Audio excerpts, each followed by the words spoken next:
नमस्कार यूसन hello doctor में आप सभी का स्वागत है। मैं हूं आपका होस्ट एनवी शर्मा। आमतौर पर कुछ बीमारियां ऐसी होती है जिसको खुलेआम चर्चा नहीं की जा सकती है। जैसे मिसाल के तौर पे कोई अगर खांसता है या अगर छींकता है और अचानक पेशाब निकल आ जाता है, ये एक सेंसिटिव इशू हो जाता है। कभी कभी यूरिनरी ट्रैक्ट में इन्फेक्शन हो जाता है, तो कभी कभी पेशाब करने से पहले या पेशाब करते वक्त या पेशाब करने के बाद दर्द उठता है या जलन होने की चांसेस है, या फिर पुरुषों में जो प्रोस्टेट ग्लैंड होता है वो एनलार्ज होगा, ये भी एक समस्या बन जाती है। आमतौर पर डॉक्टर क्या पेशेंट जो होते हैं वो अपने परिजनों से भी इन बातों का डिस्कशन नहीं करते और अक्रॉस द काउंटर जाके कुछ मेडिसिन ले लेते हैं, जो कि खतरनाक भी साबित हो सकता है। तो इस समस्या को दूर करने के लिए आज हमने इस शो में डॉक्टर जितेश जयसवानी को यहाँ आमंत्रित किया, जो शहर के ही नहीं बल्कि पूरे सेंट्रल इंडिया के एक माने जाने नेफ्रोलॉजिस्ट है। और इनसे हम जानेंगे कि यूरिनरी प्रॉब्लम्स क्या होते हैं, उसका निवारण कैसे किया जा सकता है। बहुत बहुत स्वागत है सर आपका। धन्यवाद। It's always a pleasure to invite you, क्योंकि आपके पिछले 2 प्रोग्राम्स भी बड़े हिट हुए थे और लोगों में काफी सराहा था उसको। थैंक यू, आप लोगों तक ये सब पहुंचा रहे हैं जी। एंड ये मेरा पैशन है कि मैं किडनी से रिलेटेड अवेयरनेस जब सबको पहुंचाऊं। जी, तो उसी कड़ी में आगे बढ़ते हैं हम लोग और जी। आपसे सिंपल क्वेश्चंस पूछेंगे हम, जी, क्योंकि एक कॉमन मैन के समझ में आ जाए। बिल्कुल सर, मैं बता रहा था कि कोई आदमी खांसता है, छींकता है तो पेशाब निकल आ जाता है। जी। इसका मतलब हम समझ सकते हैं कि उसका ब्लैडर पर से कंट्रोल हट गया है। जी। तो ये एक्चुअली ये यूरिनरी इनकॉन्टिनेंस क्या होता है, क्यों होता है, किस उम्र में होता है, जरा डिटेल बताइए। जी। यूरिनरी इनकॉन्टिनेंस इसका मतलब इनवॉलेंट्री यूरिन निकल जाना। हमें क्या है, जब हमारी पेशाब की थैली फुल होती है तो हमें एक सेंसेशन आता है कि हमें यूरिन करने जाना है, लेकिन हम कहीं पे भी यूरिन नहीं कर देते। हमारे ब्रेन से स्पाइनल कॉर्ड में कुछ नसें हैं और स्पाइनल कॉर्ड से पेशाब के रास्ते थैली और पेशाब के आगे के रास्ते में कुछ ऐसी नसें हैं जो एक कोऑर्डिनेशन मेंटेन करके रखता है। तो जब भी हमें पेशाब जाना है, हम जब पेशाब के लिए जाएंगे, हमारे पेशाब की थैली पिचकती है, पेशाब के आगे का रास्ता खाली होता है, खुलता है, जिससे पेशाब आगे जाता है। ये कोऑर्डिनेशन बहुत बार बिगड़ जाता है बहुत सारे कारणों में, और कभी-कभी कुछ लोगों को पेशाब जाने से पहले पेशाब निकल जाती है, या बैठे-बैठे, जैसे आपने कहा, खांसने में, छींकने में, बहुत ज़ोर से हँसने में पेशाब निकल जाती है। इसको हम इनकॉन्टिनेंस कहते हैं। सर, आपको हैरानी होगी जान के कि 50 साल की उम्र की महिलाओं में ये एक्चुअली बहुत कॉमन है, और ऑलमोस्ट हर 50 साल के ऊपर की महिला कहेगी कि मैंने लाइफ में कभी ना कभी एक बार इनकॉन्टिनेंस ज़रूर महसूस किया होगा। और ये जो इनकॉन्टिनेंस है, ये सिर्फ एल्डरली में नहीं, ये कुछ बीमारियों में जिसमें कंजेनाइटल कुछ प्रॉब्लम है, जिसमें स्पाइन का कुछ प्रॉब्लम है, ब्लैडर का कुछ प्रॉब्लम है, बच्चों में भी हो सकता है, लेकिन ज़्यादातर पाया जाता है एल्डरली एज में, स्पेशली महिलाओं में, जिनमें पेल्विक फ्लोर की मसल जो है वो वीक हो जाती हैं। अगर मैं इनकॉन्टिनेंस की बात करूं तो इनकॉन्टिनेंस भी 3 प्रकार के हो सकते हैं। पहला होता है अर्ज इनकॉन्टिनेंस। अर्ज मतलब पेशाब करने की इच्छा। अर्ज इनकॉन्टिनेंस मतलब किसी को पेशाब बहुत जोर के लगी है, लेकिन जाने से पहले वो यूरिन निकल जाता है, इसको हम कहते हैं अर्ज इनकॉन्टिनेंस। दूसरा होता है sir overflow incontinence.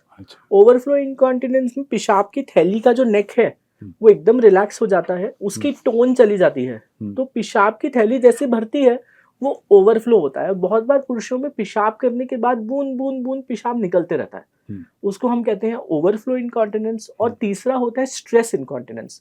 Stress incontinence मतलब जब आपका इंट्रा एब्डोमिनल प्रेशर, पेट का प्रेशर बढ़ जाता है, जैसे खांसने में, छींकने में, बहुत जोर से हंसने में, रोने में, ऐसी स्थिति में इंट्रा एब्डोमिनल प्रेशर जो है पेशाब की थैली पे दबाव डालती है और पेशाब जो है वो लीक हो जाता है, जिसको हम स्ट्रेस इनकॉन्टिनेंस कहते हैं। इसके अलावा फंक्शनल इनकॉन्टिनेंस होता है sir? Yes sir, functional incontinence भी होता है। फंक्शनल इनकॉन्टिनेंस ज़्यादातर हम उसमें ही कहते हैं जब ओवरफ्लो इनकॉन्टिनेंस हो जाता है, जब पेशाब की थैली बहुत ज़्यादा भर जाती है, और ये पुरुषों में ज़्यादा जो है पाया जाता है। और इनका एक मिक्स इनकॉन्टिनेंस होता है? यस, बिल्कुल। स्ट्रेस और अर्ज इनकॉन्टिनेंस मिक्स भी होता है, स्पेशली महिलाओं में।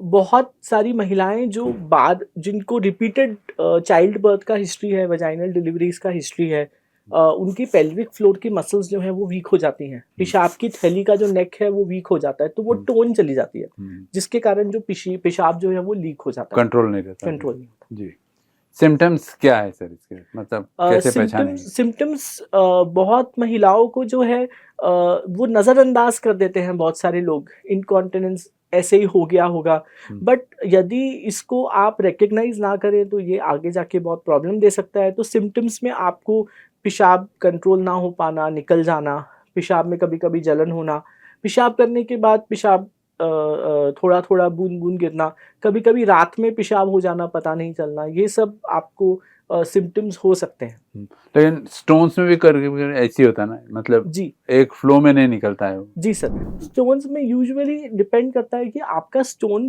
किडनी के रास्ते में कहाँ पे है।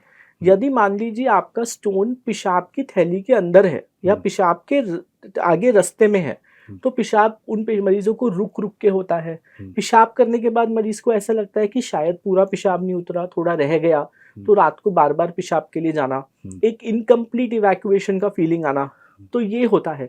जब किडनी का जो स्टोन है वो थोड़ा ऊपर है, पेशाब की थैली के ऊपर जो किडनी के रास्ते में है, तब वो जो पेशाब होता है वो दर्द के साथ ज़्यादा होता है। पेशाब उसमें भी अटक के होता है, लेकिन दर्द जो है वो बहुत सीवियर होता है, क्योंकि जो रास्ता है किडनी से जो पेशाब की थैली की तरफ रास्ता जा रहा है वो रुका हुआ है, और उसमें एक तरीके से सूजन आ जाती है। आपने जो कॉजेज बताया, ये टेम्पररी और परमानेंट रहता है या फिर हमेशा के लिए होता है? कुछ केसेस में, जैसे जो कंजेनाइटल है, जो बच्चों में है, कभी कभी ये परमानेंट हो सकता है, जिसमें कोई स्पाइन डिफॉर्मिटी हो, पेशाब के रास्ते की थैली का कोई कंजेनाइटल डिफॉर्मिटी हो। लेकिन बहुत सारे केसेस में ये जो इनकॉन्टिनेंस है ये एक हद तक आप इम्प्रूव कर सकते हैं कुछ मेजर से। सबसे इम्पॉर्टेंट है पेल्विक फ्लोर मसल एक्सरसाइजेस।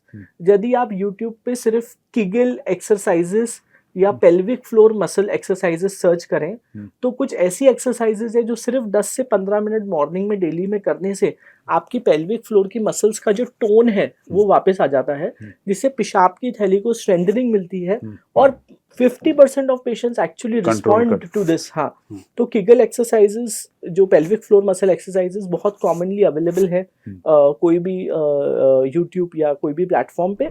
दूसरा है कुछ मेडिसिन भी हम देते हैं, जिनको हम एंटीकोलिनर्जिक ड्रग्स बोलते हैं। ये जो है ये पेशाब की थैली के टोन को मेंटेन करते हैं, पेशाब के आगे के रास्ते को कंट्रोल में रखते हैं, जिससे पेशाब जल्दी लीक नहीं होती है। और तीसरा है, कभी कभी कुछ महिलाओं में स्पेशली जब यूरिनरी इनकॉन्टिनेंस एक्सरसाइज दवाइयों से भी ठीक नहीं होता है, तो एक तरीके से जाली, एक मैश लगा दिया जाता है, जिससे कि जो पेशाब के थैली का जो नीचे का जो भाग है, जो नेक है उसका, वो थोड़ा स्ट्रेंथन हो जाता है, जिससे वो पेशाब होल्ड कर पाए। और रिस्क फैक्टर्स की बात करेगा तो वो कौन से रिस्क फैक्टर्स है जिससे जूझना पड़ता है? कुछ रिस्क फैक्टर्स जिनको ये हो सकता है, स्पेशली महिलाएं जिनको बार बार प्रेगनेंसीज हुई हैं, ओवरवेट, जब आपका वजन काफ़ी बढ़ जाता है तो पेल्विक फ्लोर की मसल्स जो है वो वीक हो जाती हैं, जिसके कारण ये हो सकता है। बहुत बार कुछ पेशेंट्स ऐसे होते हैं जिनको इंस्ट्रूमेंटेशन का हिस्ट्री है, पेशाब के रास्ते में स्टोन हुआ, पेशाब के रास्ते में नलियाँ गई हैं किसी कारणवश, बार बार पेशाब के रास्ते का ऑपरेशन हुआ है तो पेशाब के रास्ते से कुछ स्कोप्स गए हैं। वो पेशेंट्स जो हैं बहुत हाई रिस्क हैं, एंड दे आर प्रोन, जिनको इनकॉन्टिनेंस हो सकता है। एंड इन लोगों को स्पेशली ध्यान देना चाहिए। एंड जब आपको पता है कि इनकॉन्टिनेंस चालू हुआ है, तो अर्ली अगर आप उसको इंटरवीन करें एक्सरसाइज के माध्यम से, कुछ मेडिसिन के माध्यम से, तो उसको आप अच्छा कंट्रोल कर सकते हैं। इन्फेक्शन की बात की आपने, यूरिनरी ट्रैक्ट इन्फेक्शंस में वो कौन कौन से ऑर्गन्स इन्वॉल्व होते हैं? तो यदि हम यूरिनरी ट्रैक्ट की बात करें, तो यूरिनरी ट्रैक्ट को हम दो भाग में डिवाइड कर सकते हैं, अपर यूरिनरी ट्रैक्ट और लोअर यूरिनरी ट्रैक्ट। अपर यूरिनरी ट्रैक्ट में आता है हमारी दो किडनीज, किडनी में से निकलते हैं दो यूरेटर, वो ट्यूब जो जाते हैं पेशाब की थैली में। पेशाब की थैली जो है, पेशाब की थैली के नीचे में एक उसका नेक रहता है, जिसके आगे बनता है यूरेथ्रा। यूरेथ्रा वो हिस्सा है जो पेशाब को पेशाब की थैली से बाहर तक कनेक्ट करता है। यूरेथ्रा पुरुषों में लंबा होता है, महिलाओं में यूरेथ्रा जो होता है वो छोटा होता है। इस पूरे एरिया में कहीं पे भी अगर पेशाब के रास्ते में इन्फेक्शन हो जाता है, हम उसको यूरिनरी ट्रैक्ट इन्फेक्शन कहते हैं। जी, तो महिलाओं में ज़्यादा चांसेस है यूरिनरी ट्रैक्ट इन्फेक्शन के, आप ऐसे कह सकते हैं? जी, तो कुछ कारण हैं जिसकी वजह से महिलाओं में यूरिनरी ट्रैक्ट इन्फेक्शन की संख्या ज़्यादा हो सकती है। सबसे मुख्य कारण तो यही है कि महिलाओं में पेशाब का जो रास्ता होता है वो पुरुषों से कंपैरिजन में छोटा होता है, दूसरा, महिलाओं में पेशाब का जो रास्ता होता है वो रेक्टम मतलब एनस के बहुत पास होता है, तो कभी कभी कुछ इन्फेक्शंस जो हैं एनस से महिलाओं में ट्रांसफर उसमें होता भी ट्रांसफर हो सकते हैं। दूसरा बहुत कॉमन एक जो हमें देखने को मिलता है वो उसको कहते हैं हम लोग हनीमून सिस्टाइटिस। ये क्या बहुत बार यंग लड़कियां जस्ट शादी करके आती हैं हम्म। और वो बताती हैं कि ये मुझे यूरिनरी इन्फेक्शन हो रहा है बार बार। हम्म। इसका नाम दिया गया है मेडिकल टर्मिनोलॉजी में हनीमून सिस्टाइटिस, बट इसका मतलब ये सिस्टाइटिस मतलब सिस्टाइटिस इज बेसिकली पेशाब की थैली का इन्फेक्शन। हम्म। तो जब नई नई शादी होती है बहुत बार उनको अवेयरनेस नहीं रहता या दूसरे पार्टनर में इन्फेक्शन होता है, तो वो इन्फेक्शन एक पार्टनर से दूसरे पार्टनर में भी आ सकता है और इन महिलाओं में पेशाब की थैली का इन्फेक्शन हो जाता है जिसको सिस्टाइटिस बेसिकली कहा जाता है। सिम्टम्स क्या रहते थे? सिम्टम्स की यदि मैं बात करूं तो सिम्टम्स बहुत कम, ना के बराबर सिम्टम्स, सिर्फ भूख ना लगना, अच्छा ना लगना, हल्का हल्का जलन होना से 103 104 बुखार आना, इन सब में Range वेरी कर सकता है। हाँ। बहुत लोगों को पेशाब में जलन होती है, पेशाब करने के दौरान और पेशाब करने के बाद दोनों में जलन महसूस होती है, पेशाब करते वक्त दर्द महसूस होता है, पेशाब में गंदी स्मेल आना, पेशाब का रंग बदल जाना, कभी कभी यदि उसमें पस जमा हो गया तो पेशाब गाढ़ा या दूध जैसा पेशाब होना, ये भी हो सकता है। यदि मान लीजिए आपका पेशाब का इन्फेक्शन किडनी तक पहुंच गया है तो बहुत बार किडनी के रास्ते में पीछे पीठ के तरफ आजू बाजू में दर्द होना, ये जो दर्द होता है उसके साथ में आपको मरोड़, उल्टी का मन, ये सब कुछ भी हो सकता है। और ऑफ कोर्स फीवर, बुखार आना, ठंड लग के बुखार आना एक बहुत महत्वपूर्ण कारण है पेशाब के रास्ते का इन्फेक्शन का भी। जी सर, आपने कहा कि ये जो यूरिनरी ट्रैक्ट इन्फेक्शन है, रेंज है उसका, एक माइन्यूट बुखार से लेकर तो 102 तक जी, बुखार भी जी, रहता जी। है। अलावा इसके इसमें जब हम डायग्नोसिस करते हैं तो कोई स्पेसिफिक टेस्ट होते हैं जिस वजह से हम इसको पता लगा सकते हैं? सर अगर सिम्टम्स भी आपको ये बता सकते हैं कि ये यूरिनरी ट्रैक्ट इन्फेक्शन है कि नहीं, लेकिन एक बहुत ही सिंपल यूरिन एग्जामिनेशन जिसमें पेशाब को हम एक स्पेशल तरीके से कलेक्ट करते हैं जिसको हम मिड स्ट्रीम यूरिन कहते हैं। हमेशा जो पेशाब आप कभी भी इन्फेक्शन के लिए अगर कलेक्ट करते हैं तो आपको हमेशा मिड स्ट्रीम सैंपल लेना है। मिड स्ट्रीम का मतलब है जब आप पेशाब करें तो पहला हिस्सा पेशाब का जाने दे और फिर जो मिड का हिस्सा है पेशाब का उसको आप यूरिन के एग्जामिनेशन के लिए कलेक्ट करें, क्योंकि हमारे कभी कभी पुरुषों और महिलाओं में पेशाब का जो रास्ता है वहाँ के जो बैक्टीरियल फ्लोरा है वो उसमें कंटामिनेट होकर आपको गलत रिजल्ट्स भी दे सकते हैं। क्योंकि बैक्टीरियल फ्लोरा बहुत बार हम सब में रहता है लेकिन वो जरूरी नहीं है कि वो इन्फेक्शन हो, उसको हम कॉलोनाइजेशन बोलते हैं, वो वहाँ है लेकिन वो आपको तकलीफ नहीं दे रहा है। सिंपल यूरिन एग्जामिनेशन आपको बता सकता है आपके यूरिन में इन्फेक्शन है कि नहीं। अगर आपके यूरिन में बहुत ज्यादा इन्फेक्शन है तो आपका डॉक्टर उसको कल्चर के लिए भेजेगा। कल्चर मतलब एक मीडिया रहता है ग्लूकोज का जिसमें उस यूरिन को डाला जाता है और फिर वो ग्रो करता है, जिसको यूजुअली 36 to 48 आवर्स लगते हैं। और एक बहुत ही सिंपल सोनोग्राफी का टेस्ट आपको ये बता सकता है कि आपके किडनी में कोई इन्फेक्शन है, कहीं आपके पेशाब के रास्ते में कोई रुकावट है, कहीं किडनी में कोई स्टोन तो नहीं है, और बहुत महत्वपूर्ण है कि पेशाब का थैली पूरा खाली हो रहा है कि नहीं हो रहा है। तो कारण ये यूरिन का इन्फेक्शन आप में क्यों हुआ, किस कारणवश हुआ, वो भी आप पता लगा सकते हैं। इसका ट्रीटमेंट फिर कोई मेडिसिन है या फिर एक्सरसाइज है? यूजुअली यूरिनरी ट्रैक्ट इन्फेक्शन अगर हो जाता है तो treatment is usually medical. Usually antibiotics की आवश्यकता पड़ती है। एंटीबायोटिक्स इंजेक्शन के फॉर्म में मिलेगा कि ओरल फॉर्म में मिलेगा, ये डिपेंड करता है पेशेंट के सिम्टम्स पे। यदि पेशेंट को सिम्टम्स ज़्यादा नहीं है, सिर्फ पेशाब में जलन है, ब्लड में इन्फेक्शन नहीं है, तो यूजुअली कुछ 5 से 7 दिन का एंटीबायोटिक का ओरल कोर्स काफ़ी रहता है। लेकिन बहुत कॉमन जो हम देखते हैं हमारे ओपीडी में कि पेशेंट आते हैं, पेशेंट को यूरिन में दर्द है, यूरिन में जलन है, हल्का बुखार है, पेशेंट को एंटीबायोटिक दे दी जाती है, 48 आवर्स में उसका फीवर उतर जाता है, जलन उतर जाती है, पेशेंट दवाइयाँ सब बंद कर देता है। फिर 1 महीने के बाद पेशेंट वापस यूरिनरी ट्रैक्ट इन्फेक्शन लेकर आता है, क्योंकि वो ऑर्गेनिज्म तो मरा ही नहीं, वो ट्रीटमेंट तो पूरा हुआ ही नहीं। और ऐसे केसेस में 2 प्रॉब्लम्स हम महसूस करते हैं। एक तो या तो यूरिनरी ट्रैक्ट इन्फेक्शन उनका बहुत बढ़ जाता है, नहीं तो बॉडी में एंटीबायोटिक रेजिस्टेंस आ जाता है। हमारी जो बॉडी है ये बैक्टीरिया बहुत स्मार्ट हो गए हैं आजकल। हम उनको कोई एंटीबायोटिक देते हैं और अगर उनका पूरा ट्रीटमेंट नहीं हुआ तो they develop resistance, they develop their own mechanisms जिससे वो ना मरे। तो एक सिंपल एंटीबायोटिक नाइट्रोफिरेंटोइन जो बहुत कॉमन कोई भी जीपी देता है, हम्म। आजकल की कल्चर की यूरिन कल्चर की रिपोर्ट आती है वो हमेशा वो रेजिस्टेंट है, वो दवाई काम ही नहीं करेगी। तो हमें what what the solution sir? The solution is to do not, हम इरेशनल एंटीबायोटिक का इस्तेमाल ना करें। सबसे पहले तो अगर आपको यूरिनरी ट्रैक्ट इन्फेक्शन है या आपको कोई भी फर्दर मैटर, चलिए यूरिनरी ट्रैक्ट को भी हम छोड़ दें, कोई भी आपको इन्फेक्शन है, तो it is best that you go to a specialist और you go to a good doctor who knows understands कि आपको एंटीबायोटिक क्या देना है। यदि आपको प्रॉब्लम 1 रुपए का है और अगर आपको 10 रुपए की एंटीबायोटिक, सीधा हाई एंड एंटीबायोटिक चालू कर दें, your body will develop resistance to all these organisms. Naturally ये सब का कोई काम ही नहीं रहेगा जी। तो फिर कुछ टाइम के बाद अगर आपको इन्फेक्शन होगा तो ये एंटीबायोटिक्स तो आपके काम ही नहीं आएंगे। तो ऑलवेज रिजर्व, रेजिस्टेंट हो गया। तो जो कॉमन एंटीबायोटिक्स हैं, जो एंटीबायोटिक्स बहुत लो प्रायोरिटी की है, उनको हमेशा अगर आप दें, यदि पेशेंट को ज़्यादा सिम्टम्स नहीं है, हाँ, लेकिन अगर पेशेंट को 102 103 फीवर है, पेशेंट को पस जमा है, तो it is very important that you start IV antibiotics. Usually इसका 7 to 10 डेज का कोर्स होता है जो कंप्लीट करना बहुत आवश्यक है। And offending factor, urinary tract infection क्यों हुआ? मान लीजिए कोई पुरुष है, उसमें प्रोस्टेट बढ़ा हुआ है, पेशाब का थैली पूरा खाली नहीं हो रहा है, तो जब तक आप वो प्रॉब्लम सॉल्व नहीं होंगे, उसको बार बार यूरिनरी ट्रैक्ट इन्फेक्शन होते ही रहेगा।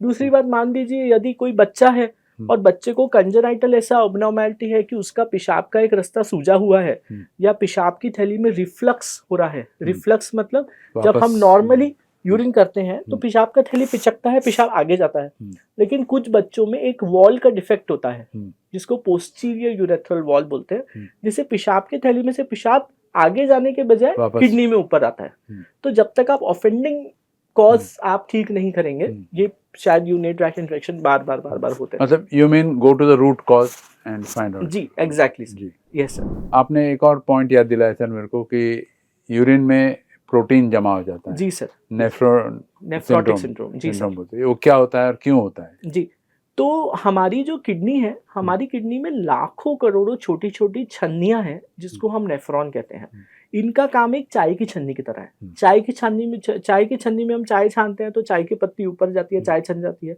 जब चाय की छन्नी खराब हो जाती है तो चाय की पत्ती चाय में गिरने लगती है। उसी प्रकार हमारी जो किडनी की छन्नियां हैं, इनका काम है खून साफ करना। हमारे बॉडी का गंदगी, जहर, एसिड, यूरिया, क्रेटिनिन, इसको फिल्टर कर देती है। लेकिन क्या फिल्टर नहीं करती है? अच्छी चीजें जो हमें चाहिए। एक हद तक हमें सोडियम चाहिए, एक हद तक हमें पोटेशियम चाहिए, एक हद तक हमें प्रोटीन्स चाहिए। वो प्रोटीन्स जो हमारे बॉडी के हर सेल में है, वो प्रोटीन्स जो हमारा लिवर बना रहा है, उसको रिटेन करना है। जब ये यूरिन में से प्रोटीन किडनी लीक करने लगती है, हम कहते हैं कि किडनी के छन्नियों में स्वेलिंग आ रहा है और उसके वजह से प्रोटीन लीक हो रहा है। आपको हैरानी होगी जान के कि रिसेंटली एक स्टडी हुई और उसमें ये पाया गया कि 45 इयर्स से कम की एज के हाइपरटेंसिव पेशेंट्स, मैक्सिमम पेशेंट्स का अर्ली मार्कर था प्रोटीन लीक।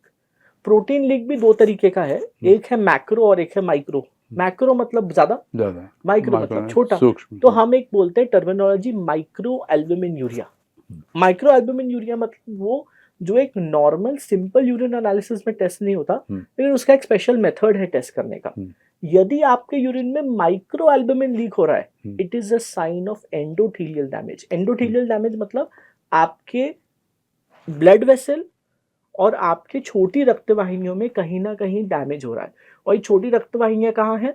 हार्ट में, ब्रेन में, किडनी में और आंखों के पर्दे पे। So these patients have a very high risk of developing early heart attack, early stroke, early kidney problem and early problems related to that. मतलब वो प्रोटीन जो है वो लीक होके आ जा रहा है किडनी, यूरिन में आ जा रहा है। जी, तो वो लीक हो रहा है, that is a micro albumin. क्योंकि हमारा जो वो किडनी की छन्नियां हैं उसका एक पोर साइज है। वो पोर साइज में भी जो बड़े प्रोटीन्स हैं वो तो नहीं जा पाएंगे। यदि वो छन्नी का साइज बड़ा हो गया तो ही वो प्रोटीन लीक होगा। लेकिन माइक्रो एल्बुमिन जिसका साइज वो पोर साइज जितना है, अगर वो माइक्रो एल्बुमिन लीक हो रहा है, इसका मतलब आपके बॉडी में माइक्रोवैस्कुलर डैमेज चल रहा है कहीं ना कहीं। So it is a very early marker. तो माइक्रो एल्बुमिन एस्टिमेशन बहुत बार आपके हार्ट के डॉक्टर या किडनी के डॉक्टर माइक्रो एल्बुमिन टेस्ट करने के लिए आपको बोलते हैं। तो micro albumin is a marker. और ऐसा नहीं है कि माइक्रो एल्बुमिन आ गया मतलब आपका आपको हार्ट अटैक आने ही वाला आने है, वाला है। But it is a prognostic warning signal है। वार्निंग सिग्नल है। हम्म। आपको पता है अब मुझे मेरे लाइफस्टाइल में कुछ चेंजेस करने हैं, हम्म। अब मुझे मेरे दवाइयों में कुछ चेंजेस करने हैं हम्म। जिससे मैं इस माइक्रो एल्बुमिन लीक को रोक सकूं। तो ये नेफ्रोटिक सिंड्रोम है। नेफ्रोटिक सिंड्रोम भी 10 प्रकार के होते हैं। हम्म। मिनिमल चेंज डिजीज, हम्म। फोकल सेगमेंटेड ग्लोमेरुलोस्क्लेरोसिस, आपने एसएलई या लूपस का भी नाम सुना होगा, हम्म। जो कॉमनली महिलाओं में होता है, पुरुषों में भी होता है लेकिन ज्यादातर महिलाओं में होता है। तो ये जो एसएलई और लूपस वाली जो बीमारियां हैं, ये भी एक तरीके का नेफ्रोटिक सिंड्रोम जो है वो करती हैं। और ऐसे मरीजों में अर्ली किडनी बायोप्सी करके किस प्रकार का नेफ्रोटिक सिंड्रोम है और हम उनको फिर ट्रीट कर सकते हैं। एंड हर तरीके का बीमारी जो है आपको एक पिक्चर देता है कि ये किडनी का प्रॉब्लम अब आगे कैसे बढ़ेगा। फॉर एग्जाम्पल कुछ बीमारियां हैं किडनी की, जैसे अमाइलोडोसिस, जिसमें हमें मालूम है कि ये पेशेंट्स अच्छा नहीं करते। ये patients usually chronic kidney disease, मतलब इरिवर्सिबल किडनी डैमेज में चले जाते हैं। तो नेफ्रोटिक सिंड्रोम अगर सही समय पे डायग्नोज हो जाए तो किडनी की बहुत मेजर बीमारियों से, क्रॉनिक किडनी डिजीज, डायलिसिस से पेशेंट्स बच सकते हैं।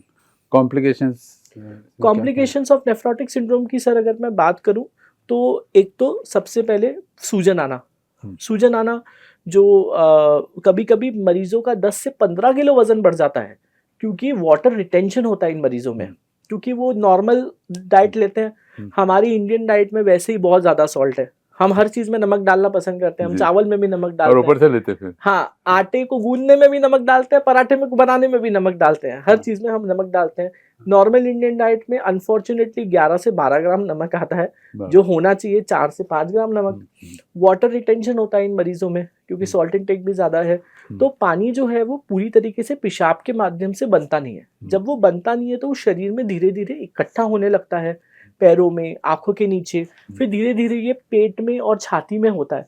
तो इन मरीजों को चलने में दम आना, सीधा लेटने में दम आना, ये सब दिक्कतें ये लोग महसूस करने लगते हैं। यदि मैं नेफ्रोटिक सिंड्रोम की ट्रीटमेंट की बात करूं तो उसमें किडनी बायोप्सी बहुत महत्वपूर्ण रोल प्ले करती है। किडनी बायोप्सी का अर्थ क्या है? बायोप्सी हमेशा कैंसर नहीं होता। बहुत बार हम गूगल करते हैं, बायोप्सी, डॉक्टर ने बायोप्सी बोला है, टिश्यू निकालना, कैंसर डायग्नोज करना। बायोप्सी हमेशा कैंसर नहीं होता है। किडनी बायोप्सी का अर्थ है सोनोग्राफी के माध्यम से किडनी में से जाके हम एक नाखून जितना छोटा सा एक टुकड़ा निकालते हैं और फिर हम उसको माइक्रोस्कोप में स्टडी करते हैं कि ये किडनी क्यों खराब हो रही है। बहुत बार ऐसा होता है कि हमें कुछ ऐसी बीमारियां मिलती हैं जो रिवर्स हो सकती हैं। बहुत बार पेशेंट के क्रिएटिनिन बढ़ जाते हैं, पेशेंट को डायलिसिस की आवश्यकता पड़ती है। लेकिन यदि कुछ रिवर्सिबल फैक्टर हो, यदि कुछ ऐसा आए बायोप्सी में कि हम कुछ मेडिसिन, स्टेरॉइड्स, कुछ ऐसी दवाइयां दे सकें जिससे रिवर्स हो सके, तो यंग पेशेंट्स में ये बहुत फायदेमंद होता है। तो यदि आपको नेफ्रोटिक सिंड्रोम है और बायोप्सी सजेस्ट करी गई है तो biopsy, early biopsy is always advisable for your own good, on for own good. Yes yes sir. Introduction में बता रहा था सर कि पेशाब निकल जाना या पेशाब करते समय जी सर पेन होना या बाद में पेन होना, जी सर, तो ये कौन सा सिंड्रोम बोलते हैं और ये ब्लैडर के ऊपर कैसे अफेक्ट करता है? इसको यूरिनरी इनकॉन्टिनेंस कहते हैं, जैसा हमने बताया, और ये बहुत बार पेशाब के रास्तों में इन्फेक्शन पैदा कर सकता है।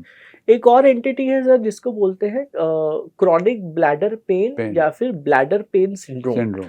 ब्लैडर पेन सिंड्रोम क्या होता है? ये बेसिकली वो होता है कि जब आप पेशाब करने जाते हैं या पेशाब करने के बाद या पेशाब करने के पहले आपको पेशाब के रास्ते में या पेट के नीचे हिस्से में जहाँ पे आपका यूरिनरी ब्लैडर होता है, वहाँ पे बहुत ज़्यादा दर्द या बहुत ज़्यादा जलन हो। ये दर्द किस वजह से होता है? हाँ, तो ये दर्द बहुत सारे कारणों से होता है। सबसे पहले तो यदि आपके पेशाब की थैली में इन्फेक्शन है तो आपका ब्लैडर बहुत बार स्पाज्म में जाता है, जिसके वजह से आपको एक बहुत सीवियर पेन उठता है। दूसरा, पेशाब के रास्ते में अगर आपको इन्फेक्शन हो तो वो जो पेन है रेडिएट होता है और आपको पेशाब की थैली की तरफ, यानी पेट के नीचे की तरफ, आपको वो पेन बहुत बार महसूस होता है। ये जो ब्लैडर पेन सिंड्रोम है, ये बहुत बार जो है बहुत लोग थोड़ा थोड़ा पेन कंट्रोल करते हैं बहुत सालों तक और उनको लगता है ऐसे ही पेन हो रहा होगा। बहुत बार लोकली डॉक्टर के पास जाते हैं, डायग्नोज होते हैं, पेशाब की यूरिन में कोई इन्फेक्शन रहता नहीं है, सोनोग्राफी कराते हैं, उसमें ज़्यादा कुछ निकलता नहीं है, उनको लगता है ऐसे ही पेन हो रहा होगा। लेकिन ब्लैडर पेन सिंड्रोम एक्चुअली एक बहुत इंपॉर्टेंट एंटिटी है और ये बहुत कॉमनली देखा जाता है महिलाओं में ज़्यादा इसलिए देखा जाता है क्योंकि उनमें यूरिनरी ट्रैक्ट इन्फेक्शन के चांसेस जो हैं वो ज़्यादा हैं। कॉजेस क्या हो सकते हैं? ब्लैडर पेन सिंड्रोम का कॉज, सबसे पहला कॉज तो रिपीटेड इन्फेक्शंस है जो हम जानते हैं। रिपीटेड इन्फेक्शन के वजह से ब्लैडर पेन सिंड्रोम होता है और कभी कभी कुछ महिलाओं में इडियोपैथिक होता है। इडियोपैथिक मतलब जिसका कोई स्पेसिफिक कारण नहीं है, बट उनकी पेशाब की थैली जो है वो थोड़ी इरिटेटेड रहती है, पेशाब का रास्ता थोड़ा इरिटेटेड रहता है, जिसके वजह से बार बार उनको जो है वो पेन डेवलप होता है। कॉम्प्लिकेशंस की बात करें तो इससे किडनी अफेक्ट हो सकता है? जी सर, अगर ब्लैडर पेन सिंड्रोम में सिग्निफिकेंट इन्फेक्शन है या पेशाब का थैली पूरा खाली नहीं हो रहा है या पेशाब के रास्ते में कहीं रुकावट है, तो बिल्कुल ये आगे जाके किडनी को खराब भी कर सकता है और सीरियस इन्फेक्शन में भी डेवलप हो सकता है। ट्रीटमेंट की बात करें जी सर, इसके ट्रीटमेंट में सबसे पहले तो आपको कॉज ढूंढना है, रूट कॉज ढूंढना है कि पेशेंट को ब्लैडर पेन सिंड्रोम क्यों है। यदि पेशाब का रास्ता साफ है, कहीं पे कोई रुकावट नहीं है, पेशाब का थैली खाली हो रहा है, तो कुछ दवाइयां हैं जो हम देते हैं जो पेशाब की थैली को थोड़ा रिलैक्स रखते हैं, जिससे पेशाब की थैली स्पाज्म में नहीं जाती। कुछ ऐसी दवाइयां जो हमारी नसों पे काम करती हैं, नर्व्स पे काम करती हैं, जिससे ये पेन की जो सेंसिटिविटी है वो कम हो जाती है पेशेंट्स में। इससे पहले कि हम एक अगले टॉपिक पे जाएं, मैं चाहता हूं कि मॉडर्न डायग्नोस्टिक टेक्निक्स के बारे में कुछ बताएं कि क्या क्या इम्प्रूवमेंट्स हुए मेडिकल साइंस। बहुत सारे एडवांस टेस्ट हैं जो आप कर सकते हैं। स्पेशली एक टेस्ट होता है यूरोफ्लोमेट्री। यूरोफ्लोमेट्री एक बेसिकली एक टॉयलेट जैसा एक डिवाइस रहता है। It is connected to a computer और उसमें एक सॉफ्टवेयर है। तो जैसे नॉर्मली पुरुष और महिलाएं पेशाब करती हैं, वैसे ही उस स्पॉट में आपको जाके सिर्फ पेशाब करना है। वो बताता है कि आपका फ्लो रेट क्या है, आपके पेशाब का वेलोसिटी क्या है, आपका पेशाब रुक रुक के हो रहा है क्या। और वो आपको बताता है कि बहुत बार पुरुषों में स्पेशली एंड ऑफ द इसमें पेशाब एकदम की स्ट्रीम एकदम कम हो जाती है, तो वो it can actually tell you कि पेशाब के रास्ते का क्या प्रॉब्लम है। इसको हम कहते हैं यूरोफ्लोमेट्री टेस्ट। ये बहुत ही कॉमनली आपको कोई भी किडनी विशेषज्ञ के पास बहुत आसानी से मिल जाएगा। दूसरा होता है यूरोडायनामिक स्टडीज। यूरोडायनामिक स्टडीज जो है हम उन लोगों में करते हैं जिसमें हम सस्पेक्ट कर रहे हैं कि पेशाब की थैली के नसों का कोई इन्वॉल्वमेंट है। इसमें 2 बल्ब डाले जाते हैं, एक पेशाब के रास्ते से जो पेशाब की थैली में रहता है और एक रेक्टम के रास्ते से हमारे एनस के अंदर रहता है। और ये इंट्रा एब्डोमिनल प्रेशर, मसल्स का स्ट्रेंथ देखते हैं। इसमें जब पेशेंट यूरिन करता है तो हमें समझ में आता है कि अंदर के प्रेशर्स कैसे हैं, मसल्स की स्ट्रेंथ कैसी है। तो हमें ये पता चलता है कि कहीं पे कुछ मसल्स में प्रॉब्लम है कि पेशाब की थैली के टोन में प्रॉब्लम है, जिसके कारण ये पेशेंट को बार बार इन्फेक्शन या इनकॉन्टिनेंस हो रहा है। एक आखिरी मुद्दे पर आते सर, वो है प्रोस्टेट। जी सर। नंबर 1, प्रोस्टेट क्या है, ये पुरुषों में होता है महिलाओं में, और ये किस एज में ये एनलार्ज होना शुरू होता है या क्यों होता है? जी, प्रोस्टेट जो है पुरुषों में पाया जाता है। प्रोस्टेट नाम की जो ग्रंथि है पुरुषों में पेशाब के थैली के नीचे होती है, जो हमारे यूरेथ्रा होता है उसको सराउंड करता है। जब कहा जाता है कि जब कोई यंग होता है तो ये जो है एक अखरोट के आकार का होता है, अखरोट जितना होता है, और जैसे जैसे उम्र बढ़ती है 40-50 साल उम्र के बाद तो एक बड़ा नींबू अगर है तो बड़े नींबू के आकार का ये बन जाता है। किस कारण से बढ़ता है? हाँ, तो प्रोस्टेट जो है बेसिकली पुरुषों में नहीं, महिलाओं में भी एक ग्लैंड होता है यूरेथ्रा के आजू बाजू, जिसको स्किन ग्लैंड बोलते हैं। लेकिन वो जो ग्लैंड है उसका भी काम सिमिलर टू प्रोस्टेट ग्लैंड है। हमारा जो प्रोस्टेट ग्लैंड वो क्या कर रहा है, वो कुछ ऐसे फ्लूइड्स बना रहा है जो हमारे समाइनल फ्लूइड में हेल्प करता है। Seminal fluid is nothing but the mixture of the sperms जो हमारे टेस्टिकल्स में प्रोड्यूस हो रहा है, और कुछ फ्लूइड जिससे हमें इन्फेक्शन नहीं होता है, यूरिनरी ट्रैक्ट में भी और रिप्रोडक्टिव में भी, उसको पुश करने में मदद। और फिर सिमिलर जो है वैसा महिलाओं में भी पाया जाता है। लेकिन पुरुषों में 40-50 साल की उम्र के बाद टेस्टोस्टेरोन नाम का जो हार्मोन है वो कम होना चालू हो जाता है। टेस्टोस्टेरोन नाम का हार्मोन वो है जो एक पुरुष को पुरुष बनाता है, जो पुरुषों में ज्यादा रहता है। और जब ये टेस्टोस्टेरोन की मात्रा कम होती है तो जितना बचा हुआ टेस्टोस्टेरोन है हार्मोनल इम्बैलेंसेस की वजह से it is converted into dihydrotestosterone. ये जो डाईहाइड्रोटेस्टोस्टेरोन है ये हमारे प्रोस्टेट के लिए हानिकारक है। ये प्रोस्टेट ग्लैंड को जाके प्रोस्टेट ग्लैंड को इनलार्ज करना चालू हो जाता है। तो जाहिर सी बात है कि एक छोटी सी ट्यूब है, वो ट्यूब के आजू बाजू में प्रोस्टेट ग्लैंड है, और फिर जैसे जैसे ये प्रोस्टेट ग्लैंड इनलार्ज होता है वो उस ट्यूब के ऊपर दबाव डालता है। तो सिम्टम्स में पेशेंट को पेशाब रुक रुक के होना, पेशाब के लिए बार बार जाना, रात को पेशाब के लिए बार बार उठना, पेशाब करने के बाद ऐसा लगना कि पूरा नहीं उतरा, रह गया, वापस पेशाब के लिए जाना है, और कभी कभी इनकॉन्टिनेंस यानी कि पेशाब निकल जाना। और बहुत बार पुरुषों में अर्ली साइंस होते हैं, पेशेंट पेशाब के लिए जाता है, 5 से 10 सेकंड टॉयलेट में रुकना पड़ता है पेशाब चालू होने से पहले। तो ये कुछ अर्ली सिम्टम्स है कि शायद आपका प्रोस्टेट ग्लैंड इनलार्ज हो गया। जी, तो अगर अपने प्रोस्टेट को हेल्दी रखना है तो what are the things to be followed? Unfortunately, it is natural. So there is no specific thing that one can do. But it is very important to recognize prostate problem early. अगर आपको significant prostate problem है, तो वो आगे जाके prostatitis मतलब prostate का infection, benign hyperplasia of prostate मतलब प्रोस्टेट का बड़ा हो जाना जो पेशाब का थैली खाली नहीं करेगा, और कभी कभी आगे जाके कैंसर ऑफ प्रोस्टेट में भी बदल सकता है। तो early recognition in males is very important. And कुछ बहुत ही सिंपल दवाइयां हैं जो प्रोस्टेट के ग्लैंड का ग्रोथ को रिटार्ड कर सकती हैं, जो पेशाब का रास्ता थोड़ा चौड़ा रख सकती हैं, जिससे कॉम्प्लिकेशन से आप बच सकते हैं। जी, आपका पूरा शो सर काफ़ी इंटरेस्टिंग, सिंपल और अट्रैक्टिव था। अगर एक मैसेज देना चाहो तो क्या रहे? मैं ये कहना चाहूँगा कि बहुत ज़रूरी है कि हम सोशल इनिबिशंस हटाए, शर्म हटाए। बहुत महिलाएं होती हैं जिनको यूरिनरी प्रॉब्लम्स होती हैं लेकिन वो बताने में शर्माती हैं, जिनको लगता है कि यूरिनरी प्रॉब्लम्स बताएंगे तो अच्छा नहीं लगेगा, यूरिन लीक होना, बार बार यूरिन में इन्फेक्शन होना। पुरुषों में भी बहुत बार ऐसा हमने पाया गया है कि उनको रात को बार बार नींद से पेशाब के लिए उठना पड़ता है, लेकिन जस्ट बिकॉज उनको हेजिटेंसी है वो किसी को बताते नहीं है। तो इट इज़ वेरी इंपॉर्टेंट कि आप ये अर्ली साइंस एंड सिम्टम्स को रिकग्नाइज करें ताकि बड़ी प्रॉब्लम से आप आगे जाके बच सके। और मेरा यकीन मानिए बहुत सारी प्रॉब्लम्स एक्चुअली सॉल्व हो सकती हैं। ऐसा ज़रूरी नहीं है कि हर चीज़ के लिए आपको कुछ मेजर ऑपरेशन की ज़रूरत है या कुछ ट्रीटेबल नहीं है। बहुत बार सिंपल एक्सरसाइजेज एंड मेडिसिन से भी काफ़ी छोटी छोटी प्रॉब्लम्स को आप सॉल्व कर सकते हैं। सिर्फ झिझकना छोड़ना पड़ेगा। जी सर, बिल्कुल। Thank you very much sir, pleasure talking to you. Thank you sir, thank you sir, thank you.